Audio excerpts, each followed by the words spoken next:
आज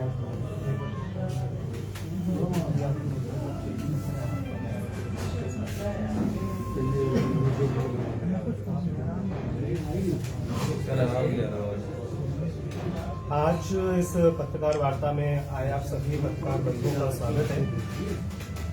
ये संस्था ब्रांडेड थॉट्स जो है वो अभी अपने शैशवावस्था में है।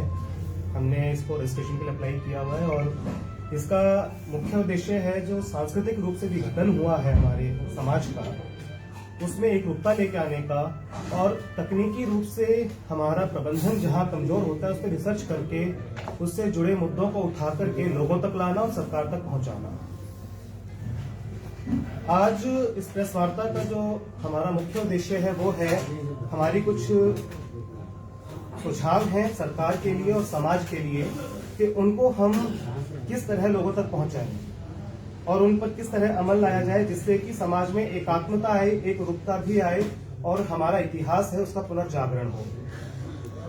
हमारी वर्तमान सरकार आजादी का अमृत महोत्सव मना रही है और ये हम सब जानते हैं कि आजादी जितना सुखद अनुभव था उससे ही ज्यादा पीड़ा और कष्टदायक था विस्थापन, जो हमें बंटवारे में उपहार स्वरूप ही कहा जाए मिला था। जो विस्थापित यहाँ आए थे वो न जाने कितनी ही अपनी स्मृतियां, यादें और अस्तित्व को छोड़कर आए थे, लेकिन यहाँ आने के बाद भी उन्होंने संघर्ष किया और अपने अस्तित्व को पाने के लिए लड़ते रहे हैं। आज जो नैतिक न्याय उन लोगों को मिलना था वो नहीं मिल सका था, इसीलिए एक विषय हमने रखा था कि पंजाबी विस्थापित समुदाय को जो नैतिक न्याय मिलना चाहिए उसके लिए क्या समाधान हो। उसको लेके एक वीडियो भी हमने जारी की थी जिसमें स्पष्ट था कि उन्हें सम्मान के तौर पर, एक अस्तित्व की पहचान के तौर पर कुछ भी जमीन जो उनके पास कागज हो उसके आधार पर दी जाए या ऐसे कुछ मुद्दे उनके सामने रखे जाएं जिससे कि उन्हें स्वाभिमान हो और अपनी पहचान अस्तित्व की उनको निकल करके सामने आए। इसके अतिरिक्त हम सब जानते हैं कि भारत का एक स्वर्णिम इतिहास था, एक ऐसा इतिहास जिसका गुणगान हम आज भी गाते हैं लेकिन उसकी वास्तविकता से रूबरू नहीं रहते हैं। उसको खंडित किया कभी दुर्दांत आक्रांताओं ने तो कभी दूसरे साम्राज्यवादी लोगों ने। आज जिस गौरव से हमें अनभिज्ञ रखा गया उसको हम दोबारा जागृत कैसे करें, उसको हम जन जन तक कैसे पहुंचाएं और जो आने वाली नस्लें हैं वो उसको याद करके किस तरह खुद को गौरवशाली महसूस करें, उसको लेकर के हमने इस प्रेस वार्ता का आयोजन किया है जिसमें हमारे कुछ मुख्य आवश्यक बिंदु हैं वो हम आपके सामने रखेंगे। इसके अलावा एक हम ओपन लेटर जारी कर रहे हैं जो हम प्रधानमंत्री, मुख्यमंत्री हरियाणा सरकार, मुख्यमंत्री उत्तर प्रदेश सरकार, प्रतिपक्ष नेता, कांग्रेस प्रदेश अध्यक्ष, भाजपा प्रदेश अध्यक्ष, सबको इसकी प्रतियां हम प्रेषित करेंगे और आप सभी के माध्यम से हम उनसे वक्त की भी मांग करेंगे कि वे हमें वक्त दें और इन विषयों पर हम उनसे जाकर के ये मांग रखेंगे कि समाज के लोगों को जोड़ने के लिए इन्हें हम आगे लेकर आए। अब मैं मुख्य विषय पर आता हूं जो हमारे कुछ सुझाव हैं कि हमारे आसपास में क्षेत्र में ऐसे बहुत से नाम हैं स्थानों के जिनसे किसी का कोई भावनात्मक जुड़ाव नहीं है, लेकिन यदि उनमें कुछ परिवर्तन किया जाए तो हमारी यादों में हम अपने जो धर्म के लिए, देश के लिए शहीद हुए हैं, जो समाज के महापुरुष हुए हैं, उनकी यादों को चिरकाल तक अपने मानस पटल पर सजो सकते हैं। जैसे फतेहाबाद, अभी हाल ही में हमारे प्रधानमंत्री जी ने वीर साहिबजादों के नाम पर वीर शहीदी दिवस का ऐलान किया है। तो फतेहाबाद जो नगर है उसका नाम यदि हम परिवर्तित कर दें साहिबजादों के नाम पर तो ये एक अच्छी पहल होगी, उनको सम्मान दिया जा सकेगा उस समाज को और उनकी शहादत को। विष्णु जी को मैं इस विषय पर बात रखने के लिए आमंत्रित करता हूँ। इसी प्रकार अगला चिट्ठी है हमारा फांसी। फांसी का नाम अगर वीर हकीकत राय के नाम पे अगर करते हैं तो हमारा जो विस्थापित पंजाबी समाज है उनमें एक गौरवपूर्ण इतिहास का न वो महसूस करेंगे। इसी हिसाब से अगर हम देखें तो हमारा हिसार के इतिहास को मरोड़ा गया है और हिसार शहर महाराजा अगर सैन की सीमाओं में था। हिसार शहर का नाम महाराजा अगर सेन के नाम पे करने से अग्रवाल समाज अपने आप को ना गौरवान्वित महसूस करेगा, और यह होना भी चाहिए, क्योंकि यही हमारा पुराना इतिहास था। इसी कड़ी में आगे आता है बरवाला शहर। बरवाला से किसी का कोई भावनात्मक जुड़ाव नहीं है। बरवाला शहर का नाम हमारे उपेक्षित वाल्मीकि समाज के महापुरुष थे महर्षि वाल्मीकि जी, उनके नाम पे किया जा सकता है।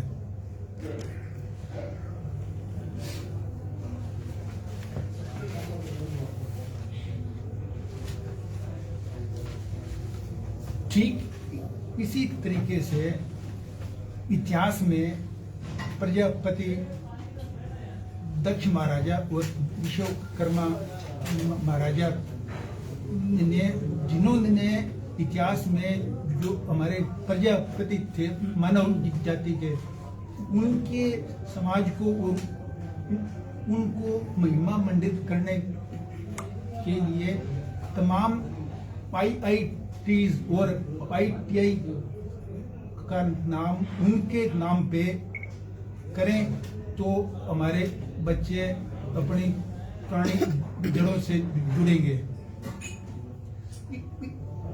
इसी तरह से नारी शिक्षा और नारी उत्थान में हम महात्मा ज्योतिबा फुले और माता सावित्रीबाई फुले के बलिदान को भुला नहीं सकते।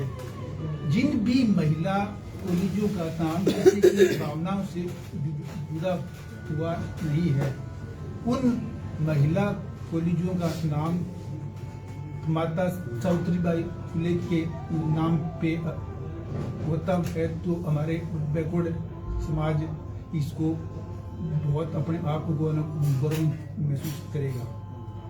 इसी कड़ी में आज एम्स और IIM है, लेकिन सबको मालूम है कि चिकित्सा पद्धति भारत में हमारे ऋषियों मुनियों ने ही शुरू की थी।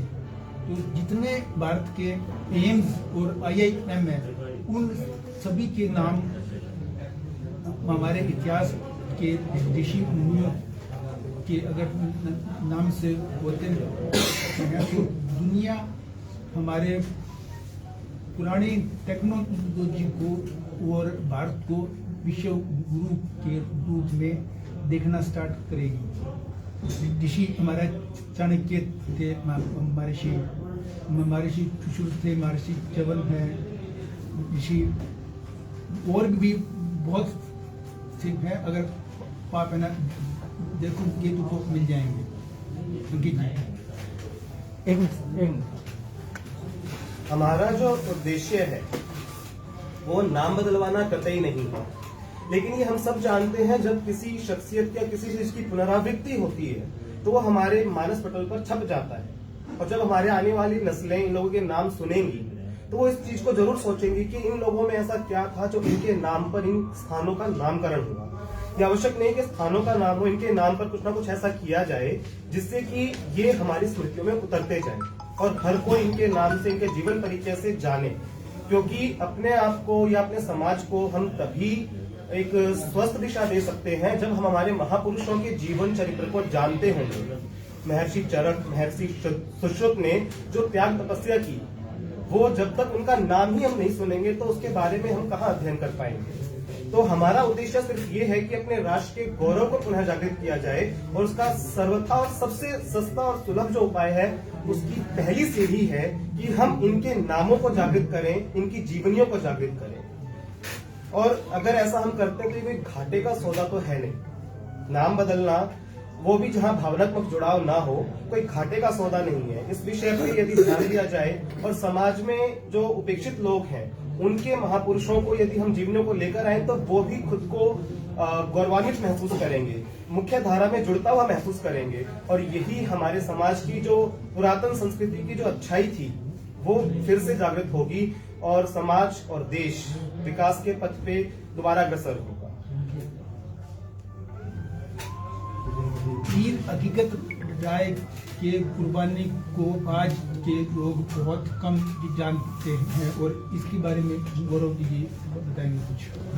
वीर हकीकत राय जी जो थे वो पंजाबी समाज से थे। उन्हें धर्म बदलने के लिए किया गया, फोर्स किया गया, तो उन्होंने मतलब धर्म ना बदल के उन्होंने मौत को गले लगा लिया। इसलिए यह इतिहास जो है पंजाबी समुदाय से जुड़ा हुआ है और पंजाबी समुदाय से गौरवान्वित महसूस करेगा अगर हांसी का नाम वीर हकीकत राय के नाम पे रख दिया जाए तो। आप सबके सवाल आप पूछिए।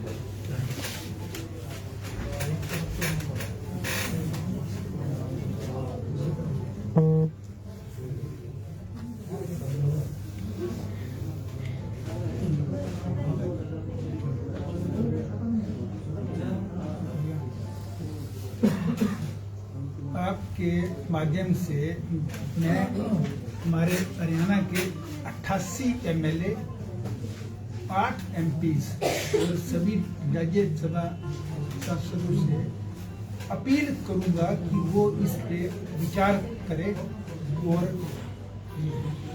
सरकार तक इस बात को पहुंचाए। ये जो विषय है ये सिर्फ हमने अपने क्षेत्र के हिसाब से रखा है क्योंकि एक शुरुआत है और हम इसी पर अध्ययन कर रहे हैं। आगे भी इस विषय को विस्तृत किया जा सकता है और जिस प्रकार इस वक्त कुछ कार्यक्रम चल रहे हैं सुभाष चंद्र बोस या शहीदों को याद करने के, तो उसी तर्ज पर इन्हें वास्तविक रूप से धरा पर उतारने का कार्य है क्योंकि कागजों में या साहित्य में उतार देने भर से हम हर किसी तक नहीं पहुंच सकते हैं, किंतु धरातल पर उतार देने से ये हर किसी की पहुंच में होंगे और सबके लिए सुलभ होगा कि अपने गौरव को, अपने इतिहास को जान सकें। इस ब्रांडेड थॉट्स जो संस्था आपने बनाई इसके बारे में बताएं। ब्रांडेड थॉट्स जो संस्था है इसका मुख्य उद्देश्य ये है कि जो सांस्कृतिक रूप से विघटन हुआ है हमारे समाज का, उस पर अध्ययन करके उसकी जो वास्तविकताएं हैं उन्हें सबके सामने लेके आना और समाज के हर वर्ग को समाज की मुख्य धारा से जोड़ना। इसके अलावा आज भारत एक विकासशील देश है, संसाधनों की कमी तो कतई नहीं है, इसके बावजूद हमें आज भी असुविधाओं का सामना करना पड़ता है। उसको लेकर के रिसर्च करके सरकार को, प्रशासन को हम सुझाव भी देने का प्रयास करते हैं कि किस प्रकार कम संसाधनों के जरिए हम ज्यादा लाभ ले सकते हैं। इसे लेकर के हमने कुछ विषय रखे भी हैं पहले, जिसके बारे में हम आपको जो इन्फॉर्मेशन हैं वो सर्व कर देंगे। तो इसके जरिए यही हमारा मेन है कि हम तकनीकी रूप से, सांस्कृतिक रूप से हर क्षेत्र में रिसर्च करके समाज के सामने रखें और बदलाव की बेयार जो जरूरत है आज विकास के लिए, उसको थोड़ी गति देने में हम अगर अपना एक सहयोग दे सकें छोटा सा देश के विकास में, तो एक हमारे लिए गौरव की और अच्छी बड़ी बात होगी। संगठन की बात करें तो किस तरह का संगठन बना हुआ है, कितने लोग जुड़े हुए हैं, कितना विस्तार है? देखिए, मैंने अपने प्रारंभ में ही कहा था कि अभी हम शैशवावस्था में हैं। संगठन का शुरुआती चरण है, इसमें धीरे धीरे विस्तार होगा। इसके बारे में आपको कुछ और अन्य जानकारियां हैं वो अशोक जी देंगे। हमारे पास इस संगठन में एक गरीब मजदूर और एक भिखारी से लेके और मिनिस्टर और IAS तक आदमी हमसे जुड़े हुए हैं और वक्त वक्त से उनसे चर्चाएं होती रहती हैं।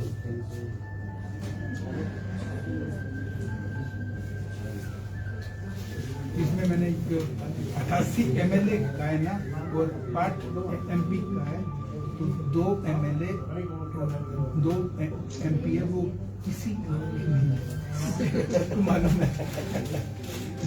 नहीं, तो ये सबको मालूम है, वो अपने किसी पारिवारिक पृष्ठभूमि से